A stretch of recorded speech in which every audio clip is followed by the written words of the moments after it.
I'd like to start with a confession. This presentation has been incredibly hard for me to bring together. I've attempted countless different approaches, swapping outlines and directions, trying to find the perfect approach. It's been an immense amount of pressure, and I don't know if this is what I'm supposed to be doing for this assignment, but I want to be authentic to myself and to do the presentation my way. This is a bet on myself, and this presentation is for anyone that wishes to make that same wager. I am somehow less interested in the weight and convolutions of Einstein's brain than the near certainty that people of equal talent have lived and died in the cotton fields and sweatshops. This quote from Stephen Jay Gould has stuck with me from the very first time I heard it. The human experience is so much richer and deeper than we can possibly imagine.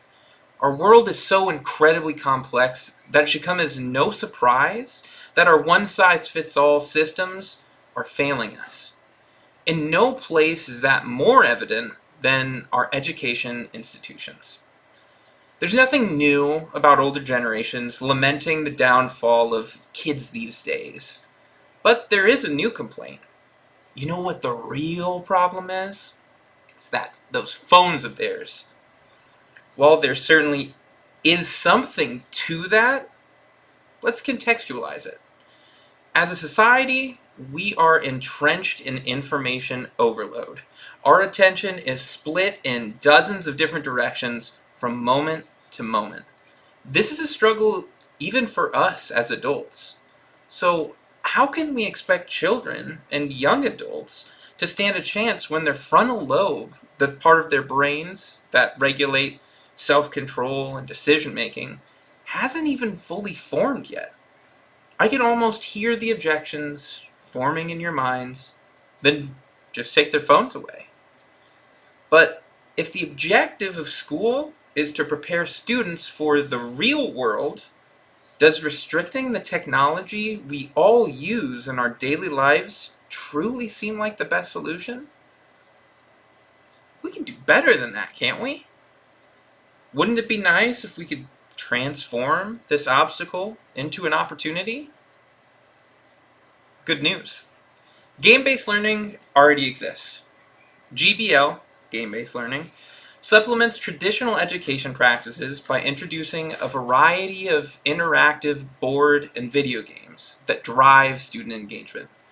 While it may sound outlandish, it actually leverages our innate human desires like competition and storytelling, along with proven psychological practices like feedback loops and goal setting.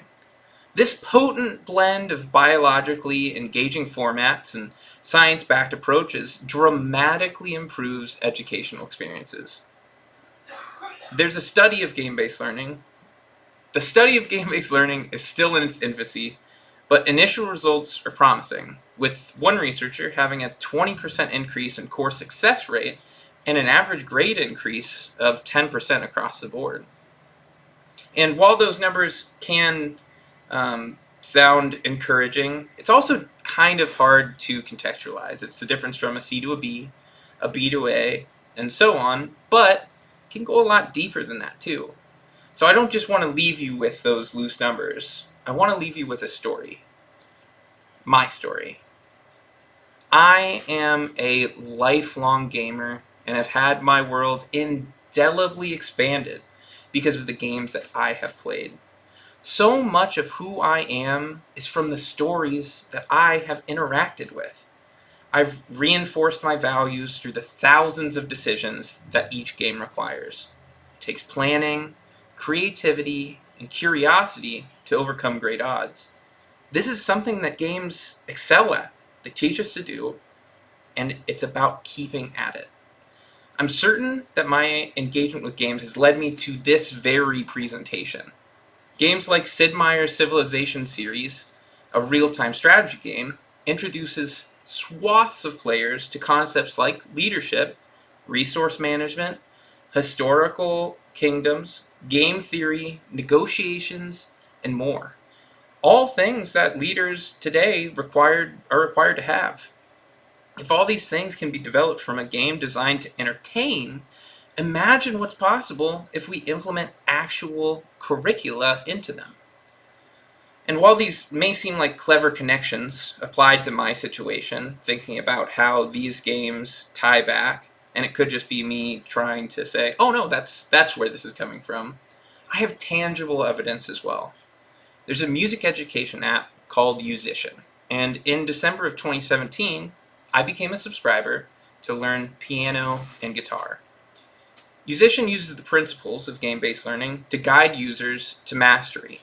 This has those feedback loops I was talking about before, where you will play the notes, it'll tell you if it's correct, and it will suggest taking another look at different things, try again, a whole bunch of different challenges. But through the mastery I gained through this, it gave me the confidence to write my own music, to understand that my efforts contributed to success, and the more work that I put in, the more results I would see. And 4 years later, my band Sethglow and the Silverliners released our debut album, Storm Weathered. And this was no minor accomplishment.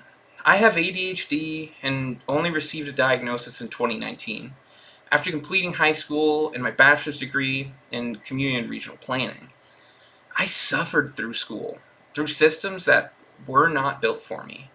I came out not knowing if I would amount to much of anything. I was eager to contribute and brimming with passion, but I couldn't color within the lines. The rules often didn't make much sense to me. With those struggles comes dismissal, and with enough time and repetition, I came to dismiss myself. When people became frustrated and quit on me, I could rely on one thing: games. Now it feels like it's my turn to return the favor. Games of value, more than we currently comprehend. If they could save me, imagine what we could do if we tried and gave everyone that chance to approach it with purpose. The incredible good that can be done by reaching people where they're at and giving them a chance. A future where the only thing that stands between oneself and success is determination. That's the future I'm fighting for, and I hope you'll join me. Thanks.